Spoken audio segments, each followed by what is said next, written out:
Olá, eu estou no INPA, Instituto Nacional de Pesquisa da Amazônia, aqui em Manaus, no estado do Amazonas, passando para trazer mais uma palavra ao seu coração.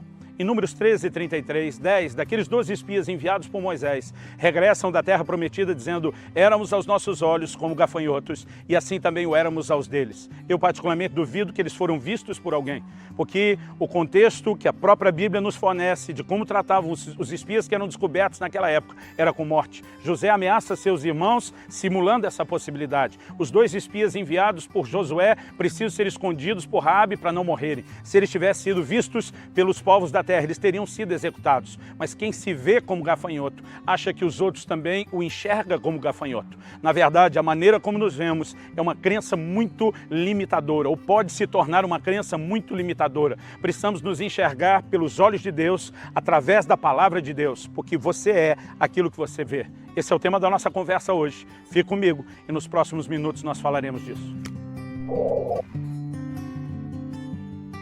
O que percebemos, não só nesse texto, mas em várias porções das Escrituras, é que a maneira como nos vemos, ela terá grande impacto sobre nós.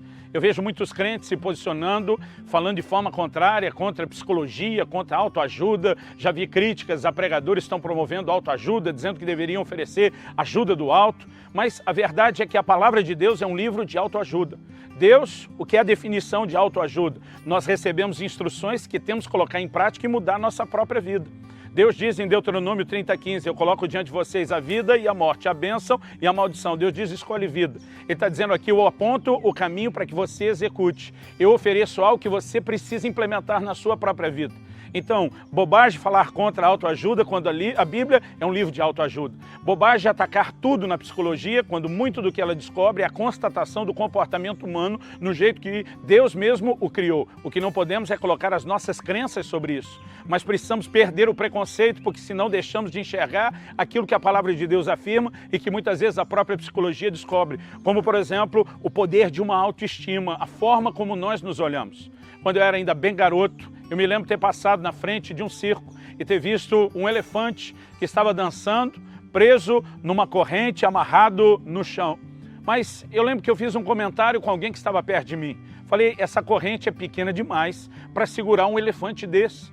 Eu duvido que esse lugar que prenderam no chão tenha força de resistir à força de um elefante. Um animal que muitas vezes pode derrubar uma parede só de se apoiar nela, arranca árvores com a sua tromba que estão profundamente enraizadas no chão. Um animal forte como aquele, como poderia estar preso aquilo? E a pessoa que estava próxima de mim, que estava morando no Brasil, mas veio do continente africano, me disse o seguinte, olha, eu conheço uma realidade ainda diferente desse elefante preso na corrente. Eram os elefantes que eram amarrados numa corda e a corda era presa numa estaca de madeira no chão. Ele diz, a verdade é que esse processo começa quando o elefante é apenas um filhotinho. E quando ele ainda é um filhotinho, ele não tem força suficiente para romper nem a corda, nem para arrancar a estaca do chão. Ele tenta repetidas vezes se libertar e depois de várias tentativas ele assimila que a corda e a estaca são mais fortes do que ele. Com o tempo ele cresce, mas ele sequer tenta sair novamente, porque ele já assimilou uma imagem interna de que a corda e a estaca é maior do que ele. Eu quero tomar isso como uma ilustração da prisão onde muitas vezes nós nos colocamos. Esse espírito estava dizendo nós éramos como gafanhotos. Ora, lugar de gafanhoto é para o deserto, é lá que João Batista se alimentava deles. Então foi o lugar para onde eles acabaram voltando, porque você é aquilo que você vê. O livro de Provérbios nos declara, lá no capítulo 27, no verso 19, que assim como na água o rosto corresponde ao rosto, assim o coração do homem ao homem. Em outras palavras, a Bíblia está dizendo que o reflexo que eu vejo ao olhar, e naquela época eles não tinham o espelho como nós temos, mas eles viam o seu próprio reflexo na água. Quando eu, olhando para a água, eu vejo exatamente reproduzido lá o meu reflexo, a imagem de quem eu sou. E assim como aquele reflexo na água, para nós hoje poderíamos dizer o reflexo do espelho, assim como aquele reflexo corresponde exatamente ao que eu sou, a Bíblia diz assim, o coração do homem corresponde ao homem. Ou seja, aquilo que afeta o nosso coração, afeta a nossa identidade. Por isso que Jesus diz, a boca fala do que está cheio o coração. Por isso que muitas advertências são feitas a respeito do coração. Em Provérbios 4, 23, a Bíblia diz sobre tudo que se deve guardar. guarda o teu coração, porque dele procedem as fontes da vida. Quando você quer macular um rio, não precisa tentar correr atrás da água em toda a extensão do rio. Basta macular a nascente, você afetou o resto. É isso que a Bíblia está falando sobre o coração. E quando uma imagem, uma forma de vermos a nós mesmos afeta o coração, ela determina o nosso comportamento, ela controla a nossa identidade. Então não podemos nos permitir enxergarmos-nos de forma errada. Os dois únicos espias que entraram na terra prometida, Josué e Caleb, eles não se viam como gafanhotos. Eles, na verdade, olham para aqueles gigantes e dizem, nós vamos consumi-los como pão. Ausentou-se deles a sua segurança, o Senhor é conosco. Agora, a imagem que esses dois tinham, que os introduziu na terra prometida, foram os únicos. Ela foi formada pela palavra de Deus. E eu e você precisamos entender que não podemos basear uma imagem de nós mesmos, formada talvez na impressão que nós temos de nós mesmos, ou pelo preconceito que outros geraram no nosso coração. Tem gente que cresceu a vida inteira ouvindo dizer, você nunca vai ser nada, você nunca vai ser ninguém, você não vai fazer ou realizar coisa nenhuma, mas o que nós precisamos entender é que a verdade a nosso respeito não é o que as pessoas falaram de nós, não é sequer o que nós mesmos pensamos de nós, mas é aquilo que Deus pensa e declara a nosso respeito. Essa é a verdade, essa é a realidade a nosso respeito. E Tiago, no capítulo 1, ele compara o relacionamento do crente com a palavra de Deus como alguém que se olha no espelho. Ele fala sobre ser não apenas ouvinte, mas praticante da palavra. E ele diz, aquele que é apenas ouvinte e não praticante, é semelhante ao homem que se contempla no espelho, mas depois vai e esquece-se de como era. Eu não sei quantas pessoas já tiveram essa experiência, mas eu, quando criança, tinha. Eu brinco, às vezes, talvez as mulheres não, porque gastam muito mais tempo na frente do espelho. Mas eu me lembro quando criança, às vezes, de muito tempo sem olhar a minha imagem, o meu reflexo, me dava uma angústia, um desespero de tentar lembrar como era o meu rosto. Eu tinha aqueles momentos de apagões na memória, eu queria lembrar. Me lembro de uma vez na rua, eu parei na frente de uma vitrine tentando ver o reflexo do meu rosto, porque ainda garoto eu queria me lembrar de como era. Então, quando o Tiago fala sobre isso, eu entendo ele. Mas eu quero fazer o paralelo. Quando ele fala de um espelho que mostra quem nós somos, ele está falando da palavra de Deus.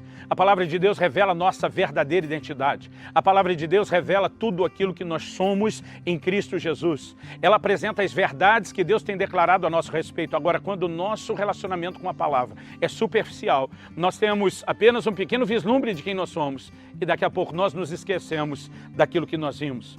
Quando criamos vínculos com a palavra, permanecemos diante dela não apenas na leitura, na meditação, na confissão, mas na prática da palavra. Essa identidade, ela começa a penetrar cada vez mais fundo dentro de nós, a ponto de não trazer nenhuma crise, nenhuma dúvida acerca da nossa identidade. Assim como aqueles 10 espias estavam numa verdadeira crise de identidade a respeito de quem eram. Eu creio que muitas pessoas hoje dentro das igrejas estão vivendo a mesma crise. Aliás, se você observar o que distinguiu os 2 espias que entraram na terra, dos 10 e do resto da geração que os 10 deixaram de fora, todos eles tinham o mesmo Deus, todos eles tinham as mesmas promessas, todos eles estavam diante das mesmas adversidades. Mas o que distinguiu foi a maneira como eles se olhavam. Então eu quero te dizer, mesmo que você sirva o mesmo Deus, tenha as mesmas promessas e lute com as mesmas circunstâncias adversas, a maneira como você se enxerga, se será com os seus olhos, com a lente de outros, ou através dos olhos de Deus, como Deus te vê e o que Ele declara a seu respeito, isso fará toda a diferença. Eu olho na Bíblia e vejo um Gideão temeroso, mas eu vejo Deus olhando para ele dizendo, o Senhor é contigo, homem valente. Eu olho na palavra de Deus e vejo um Abraão que não está enxergando o futuro de uma descendência numerosa como ele havia crido antes, mas ele ouve Deus o chamando de Abraão, mudando o seu nome, dizendo, você é pai de multidões. A Bíblia diz que Abraão creu no Deus que chama a existência as coisas que ainda não são, como se já fosse. Muitas vezes o que Deus está declarando a meu e a seu respeito ainda nem se tornou realidade no reino natural.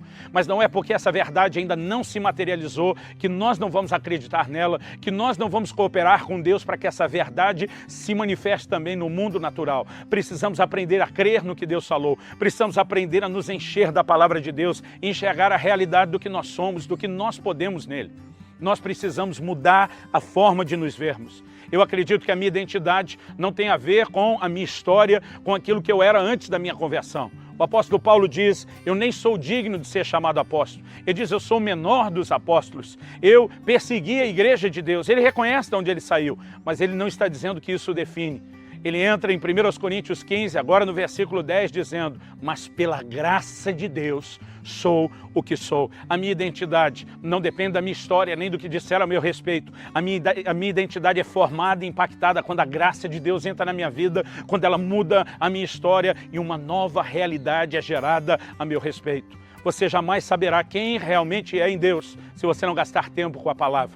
E você precisa permitir que ela entre profundamente no seu coração, porque aquilo que afeta o seu coração afetará a sua vida.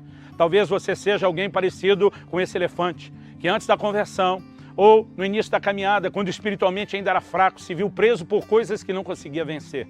E talvez até hoje você acredite que essas coisas ainda são maiores do que você, que há limitações que jamais vão te impedir de ser ou de se tornar aquilo que Deus planejou para você. Mas está na hora de você descobrir quem você é, a semelhança daquele elefante, descobrir que você cresceu, descobrir a sua força, não que ela venha de si mesmo, mas do poder do Espírito de Deus trabalhando em você, da revelação da palavra de Deus mostrando a sua identidade. Está na hora de você se libertar, seja da corrente ou da corda presa na estaca, pelo entendimento de que você é mais do que aquilo que os seus olhos têm percebidos. Deixe o próprio Deus formar no seu coração a sua verdadeira identidade, a consciência de quem você é, do que você pode nele, a consciência de que você, junto com Deus, pode vivenciar coisas extraordinárias, pode entrar numa dimensão de realizações sobrenaturais. Como diz o livro do profeta Daniel, o povo que conhece o seu Deus será forte e fará proezas. O que nós somos, o que podemos realizar, está atrelado ao conhecimento de Deus e à revelação que isso proporciona sobre quem nós somos.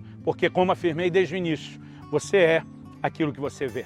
Pare de se enxergar da forma errada e permita que a lente da palavra de Deus seja o meio de você ter a revelação correta da sua verdadeira identidade, em nome do Senhor Jesus.